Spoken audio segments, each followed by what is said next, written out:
Hey everyone, I'm Belle Reid. Welcome back. So as you can probably see, I am not in my typical studio today. I am actually at a really special venue called Elastic Arts, which is in Chicago. And I'm here with Ryan Gaston because together we are here for a short residency working on a new 16-channel audio piece. And to create this piece, we are using the CLEAT 16-channel audio system that is installed here in the ceiling of this venue.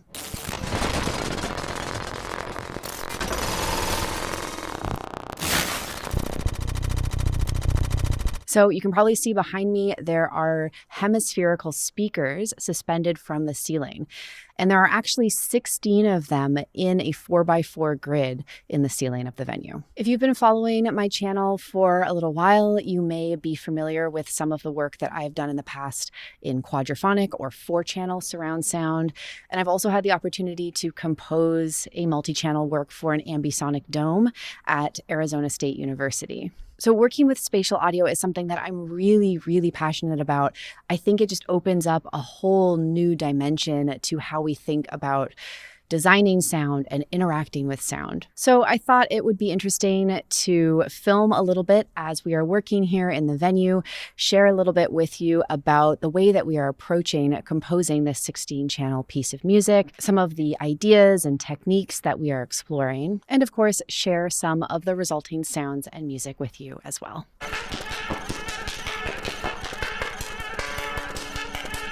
Okay, so I've been referring to this speaker array above me as the CLEAT system. CLEAT stands for the Chicago Laboratory for Electro-Acoustic Theater, and it is a super cool community resource for spatial audio exploration here in Chicago. CLEAT was founded in 2019, and it is co-directed by Stephen Moore, Matt Test, and Sam Clapp. Now, something that's really unique about this CLEAT system is that it is actually available to the public. If you are working on a multi-channel audio piece, or you're curious to learn more about spatial audio, you can contact these amazing folks at CLEAT, express your interest, and potentially set up a visit to learn more about the system here. This is pretty rare because most ambisonic and surround sound systems are located in universities or research centers, and sometimes it's a little bit difficult to get access to them. So the way that they have everything set up here is really, really special. Another thing that's unique about the way that the CLEAT system is set up here is that there are 16 channels suspended from the ceiling, and they are arranged in a 4x4 grid. Often with multi-channel spatial audio systems, the speakers will be arranged in a circle. Or in the case of an ambisonic dome setup, you'll have the speakers arranged in a circle and then some also overhead as well. With a typical circular surround setup, there is a kind of sweet spot or an ideal location for the listener, which is the very center of the room. And while of course it can still be interesting to experience the music from any other location in the room, as you move from one side to another, the spatial image kind of gets a little bit skewed. Something that I've noticed about working in this space in particular is that there really isn't that kind of sweet spot. You can move around the room, and because all of the sound is coming from overhead, you get a really, really interesting and dynamic spatial image no matter where you are in the space, which is really cool. The 16 speakers that are part of the CLEAT system were built by Belle Audio. Each one of these hemispherical loudspeakers actually has 6 speakers embedded within it, which means that the sound is projected from the speakers omnidirectionally. This is also pretty different from most other loudspeakers, which typically have a more directional output of sound. So this project actually began a few months ago. I visited Elastic Arts to learn about the CLEAT system, and I also did some initial sound experiments and spatial experiments just to start to get a feel for what it was like to listen to different kinds of sounds in this space and to try to get some ideas going about how I might want to move sounds around the space and eventually turn them into a full composition. During that trip, I tried a million different ideas. I took a lot of notes, and I came back with a short list of maybe 5 to 10 ideas that really stood out to me that I wanted to investigate further. On that initial trip, I was here alone, but on this trip, I am here with Ryan Gaston, who is co-composing this piece with me, which is awesome. And we are here for a handful of days to implement a lot of the ideas that we've been thinking about for the last few months and to really compose the bulk of this piece. The goal for the end of our couple of days here, this trip, is to really have ironed out most of how the piece is going to work, to maybe have rehearsed it and figured out an order and a pacing for the music. Then we will go back to our studio at home and put all of the final touches on things. And the final piece will be premiered at a monthly concert series here in this venue that is put on by CLEAT. All right, so at this point, we are set up here in the venue. We are about to get into our second day of working here in the space. And I wanted to just take you behind the scenes to share with you a little bit about how we've been prepping, what we've been working on, what kinds of tools and instruments and sound sources we're finding particularly interesting in this space with the 16-channel spatialization, and in general, just share this process with you as it unfolds.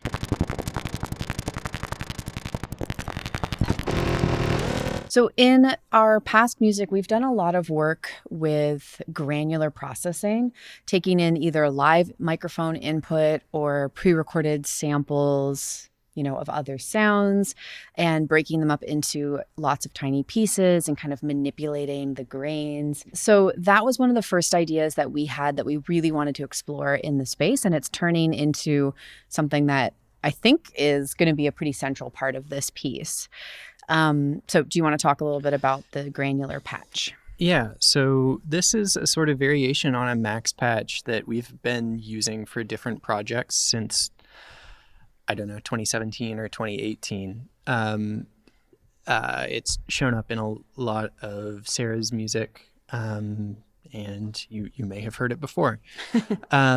The basic idea is that this patch uses pre-recorded buffers. So we're using audio that was captured at other times in other environments. And then basically it uses that audio as the sound source for a 16-channel sample player, basically, that's optimized for playing very short snippets of sound. So the idea is that every so many milliseconds, a trigger gets sent to the next voice in series telling it, hey, play back a tiny snippet of audio from this buffer. And if that happens quickly enough, the sounds seem to merge into a singular sort of continuous entity. And if you start to include more space between the grains, things seem to kind of spread apart and break into individual transient little sounds. And then for the routing of how we're using it in this system, we have the individual grains one at a time being routed to individual speakers, right? That's right. Yeah. Since it's a 16 voice granular synthesizer, basically each voice is getting routed to a specific speaker. Yeah. So depending on which voices are active and how long the grains are, how much they overlap one another, different patterns will seem to emerge moving through the space. Right.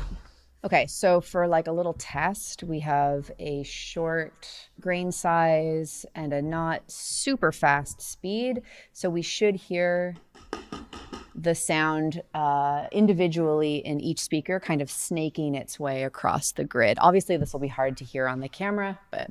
So one of the sound sources we've been finding seems to work really well with this patch, and in this space is a recording that we made of a Buchla 700 at the Buchla Archives in Vancouver, where we visited in 2023. So we're using sound that we got after spending a day with the 700 and granularizing it and distributing it through the space. So here are some of the sounds that the granular processing can make. Naturally, you're hearing it in 2 channels, so imagine that it's all around you.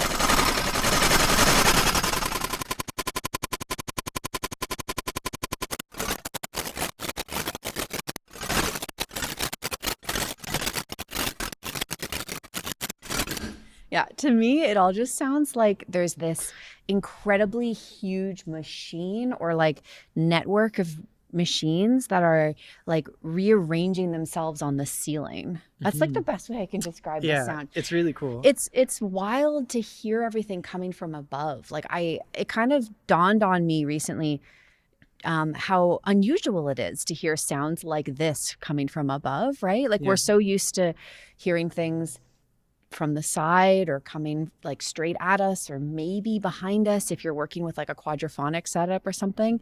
But hearing like all of this above, it's like really intense. Yeah. Yeah, it's like it's a very peculiar bizarre. feeling.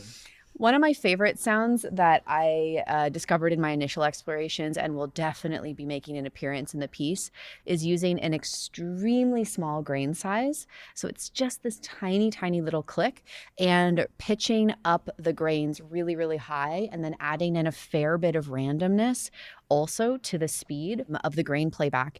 It creates this like electric kind of rain almost, and then randomly panning it to all of the different speakers ahead overhead. It's just like a really incredible sound.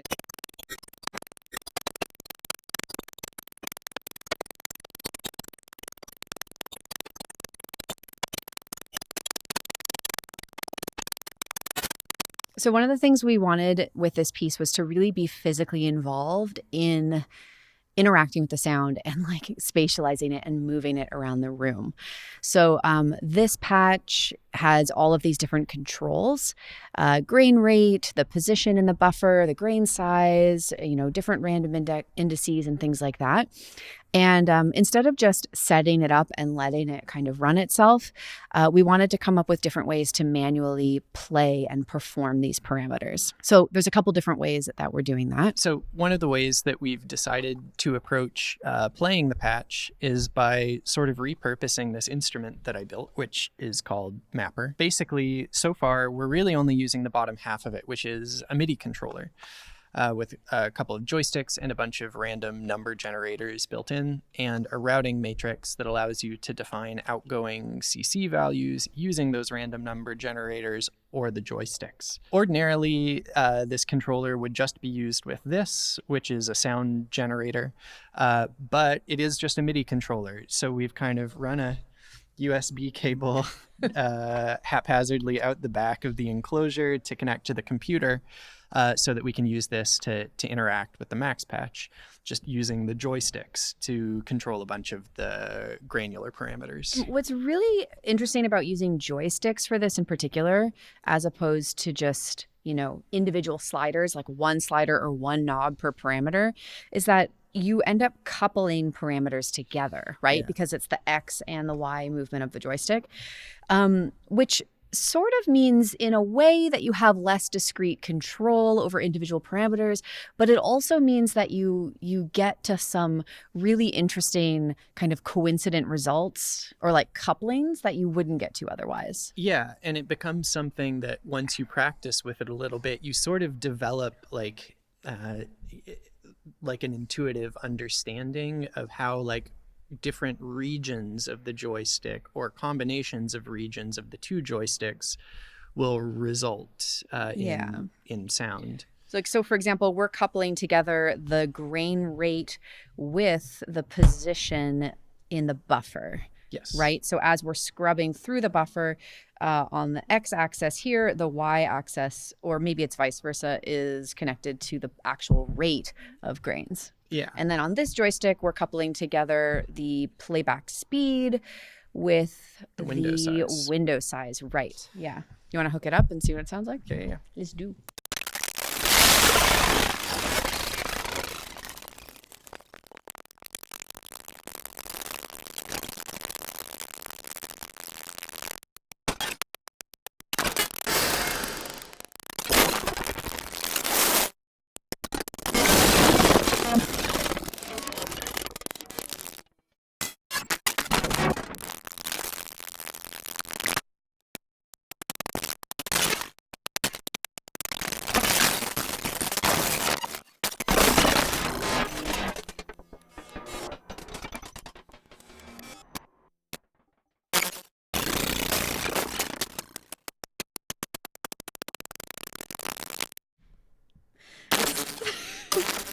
It's so funny. This whole time when I'm working, I'm like looking up, like they're performing with me. I'm like, oh, that's so surprising.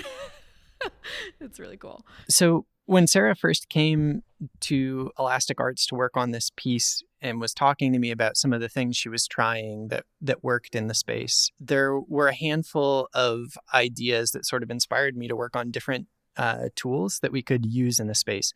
One of the things that seemed really interesting was using fixed filter banks that all had sort of different sets of variables that would allow them all to behave differently, spatialized across the space. So you can think of it like what we've implemented here as a fixed filter bank that has different levels for each of the filter bands in different speakers. So one sound goes into several different filter banks and gets filtered differently by each of the filter banks, and each of those filter banks gets panned to a different location in the space. All the filter banks can sound different from one another all at the same time, and by nature of the fact that they all change together, but don't necessarily change to the same values, it can sort of sound like different spectral regions of the sound are being spread across the space in different ways. This also helps the granular stuff out a lot because it can be really dry, and especially with like really high-pitched sounds can be like pretty crispy and intense, and this kind of helps to calm that stuff down a little bit. So here are some of the types of sounds you can get out of the filter banks.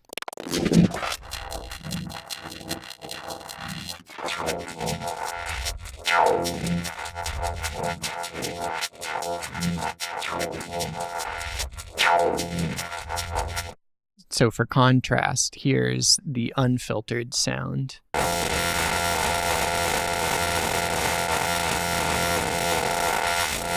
It's also really cool, but there's something about adding in the filtering that almost like helps clarify the space. Yeah, totally.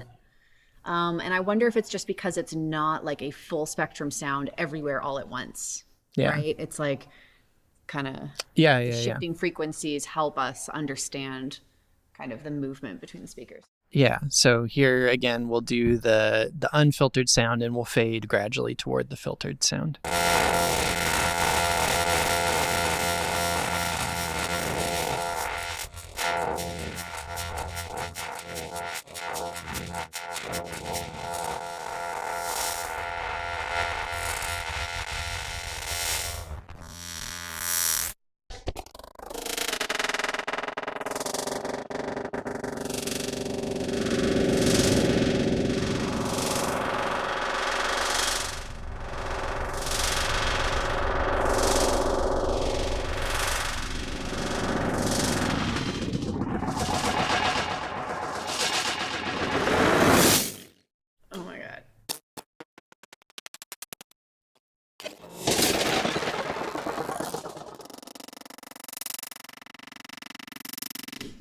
It's like we're in a box that's changing shape and like reassembling itself. Yeah.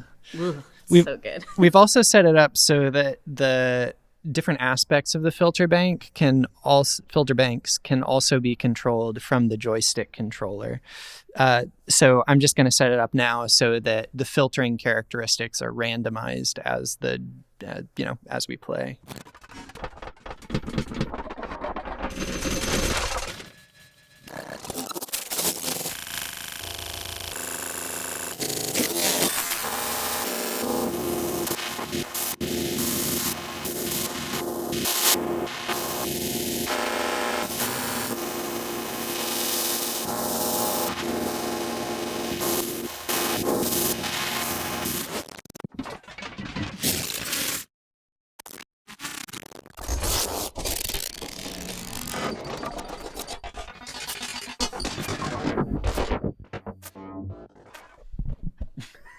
Have something to say. So something that I think is super, super cool that I'm going to bring back with me into my regular work, like just my 2-channel work, is the idea of using spatialization and using panning kind of as a like rhythmic motive almost. So something that happens here in the space that I've found really interesting is that occasionally, a certain grain or a certain chunk of audio will sort of start to repeat, and you'll hear a panning trajectory that will also start to repeat. So you might have something in the far corner and then something that kind of responds over here in the far corner. And you have these different layers of rhythm that sort of start to like superimpose on one another. This is a kind of tricky thing to explain, but you have the like rhythm of the sound itself. So maybe it's like a motoric sound that's like da da da da da da da da da da, and that's happening within the actual recorded audio. But then you have this new layer of rhythm that's introduced because of how the sound is moving. Maybe it's not moving with the actual audio material, right? So it's not going da da da da da da da da da da. Maybe it's like panning really quickly, and you're almost getting this kind of amplitude modulation, but you're getting this like new kind of rhythmic element. Yeah, Does that make sense? Totally. Part of that is happening now, I think, just due to the nature of the way that the filtering works. It like does these things where like there's this sort of rhythmic structure imposed on the entire group, but the group's behavior is like different from one moment to the next. Yeah. But you still wind up hearing this like rhythmic process that like has its own period that's independent of the periods that the rest of the processes. Right. It's just such a cool idea. Like you could apply that in stereo audio work where you have, maybe a long sound that gets rapidly, moved between 3 discrete locations in the stereo field. Totally. And you would have the rhythm of the sound and you would have the internal rhythm of the movement, which would kind of like contradict one another. It'd probably be really interesting. Yeah. Totally. Anyway. One of the other processes that we're subjecting the granular audio to is a multi-tap delay. Again, this is something that kind of occurred to me to make after talking to you about your initial experiences in this space over the summer. So I started working on a delay after that would allow us to send in very like simple, discrete, tiny little sounds, and then again develop spatial trajectories in a different way. So the idea is that both the filter bank and the delay processor are quadraphonic. So it takes the incoming audio and basically divides it up into 4 output channels that are related, in the case of the filter bank, to the filtering characteristics, and in the case of the delay, to different groups of outputs of the different taps. We just kind of have macro controls built into the patch for that, so you don't have discrete control for every parameter, but you do have enough control in order to get to a lot of different sounding trajectories. Yeah. So here are some examples of what that can sound like. We'll start just hearing the granular processor with no filtering, dry, no delay. And then we'll start adding in delay just by turning up the mix control.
In addition to all the granular audio generation we're doing in Max, I thought that working on this piece could be a cool opportunity to work on developing new hardware as well. So whenever Sarah initially came to the space and started talking to me about the types of sounds that seem to work really well here, we realized that really short little particulate sounds sort of spread across the space were really nice. That's the reason we started doing all the granular processing stuff. Sort of simultaneously, I was developing a curiosity about another type of granular synthesis that's not dependent on like buffers of recorded audio, which is called pulsar synthesis. The idea with pulsar synthesis is that you have very tiny wave shapes, very simple shapes that get repeated at specific intervals, and you can control the duration of those specific little waveforms, and you can control the amount of space between them. The idea then is that you can create these streams of impulses that take on particular shapes, and you can vary the timbre by changing how much time the wave shape takes to elapse and how much space there is between these individual grains. I wound up messing with pulsar synthesis in Max and in Gen, which is a sort of extension of Max, and eventually got to something I liked and wound up developing some hardware based on those ideas, specifically to use for this piece in this space. So the instrument I have in front of me is a small Eurorack system that includes two of my pulsar generator modules. And these are designed to allow for control of the kind of duty cycle of the wave shapes and a number of macro controls for randomization, wave shape alteration, and sort of destabilizing of the overall structure of the pulsar synthesis engine. So it can sound like this.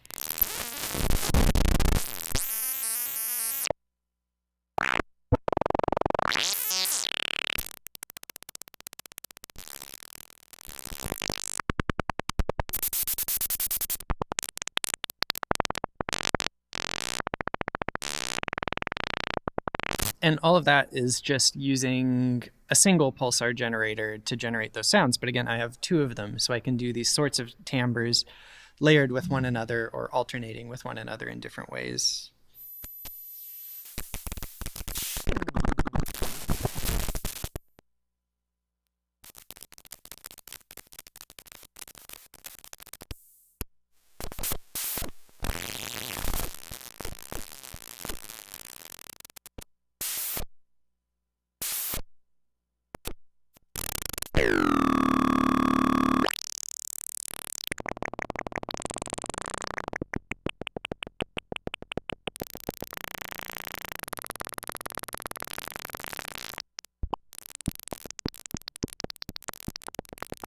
So one of the last things that we're experimenting with for this piece is using Trumpet as a sound source and running it into a multi-tap delay patch, also built in Max, that I frequently perform with. So it's a 16 tap delay, and we've modified the patch so that each of the individual delay taps can be located and routed to any of the 16 speakers here in the space. So that means that as the delay progresses through the 16 taps, you hear a kind of trajectory of the sound moving across the space.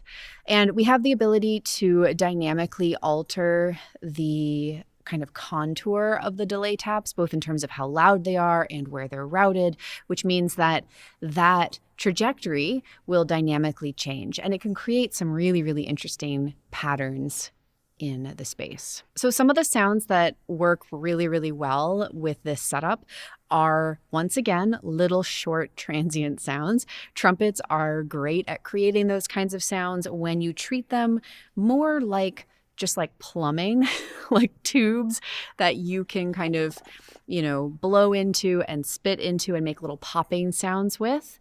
And those sounds blend really, really well with the stuff that Ryan is doing with the pulsar synthesis and then also with the granular synthesis we were looking at earlier.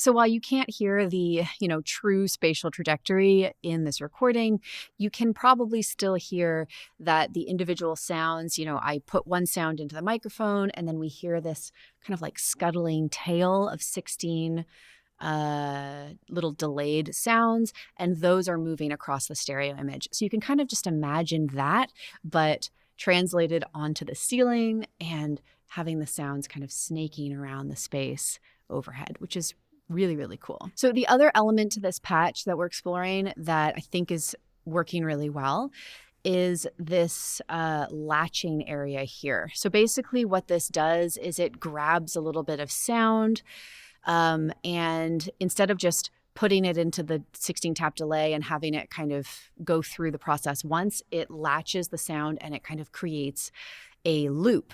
And it doesn't just loop the audio, it also loops that trajectory that we've been talking about as the sound is moving through space. So the effect of this here is that it almost creates like a wave across the ceiling of sound, where it just kind of starts somewhere, you hear it going as it moves across, and then it resets and it does it all over again. Or if the trajectory is less linear, like for example, if it's kind of jumping like this, it will create this really interesting kind of spatial counterpoint that happens over and over again. So here's an example of that.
That is it for this video. Before I wrap up, I want to extend a huge thank you to Elastic Arts for hosting this whole event, for hosting us and letting us work in this really special space.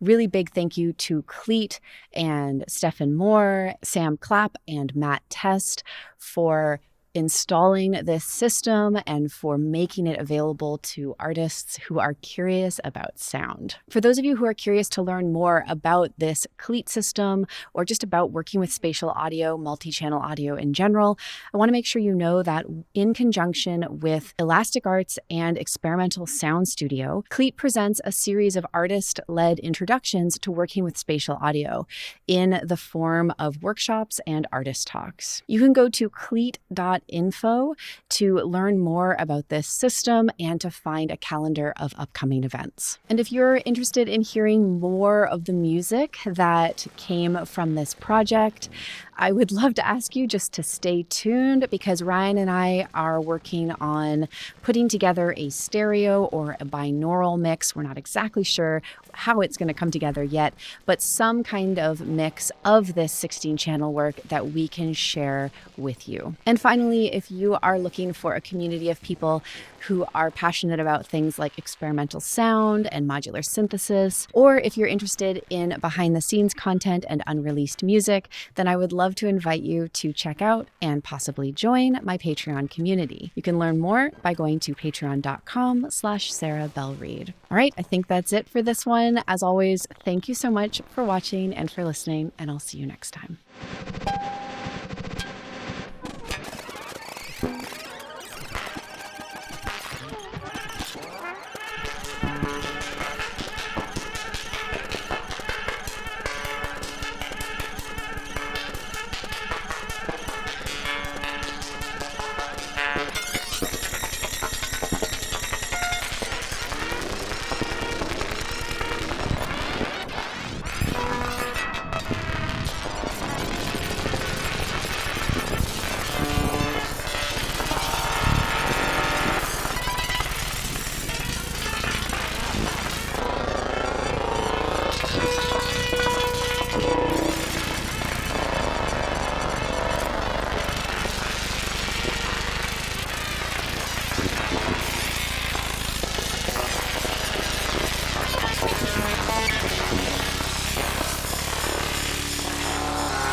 And I got to pull up the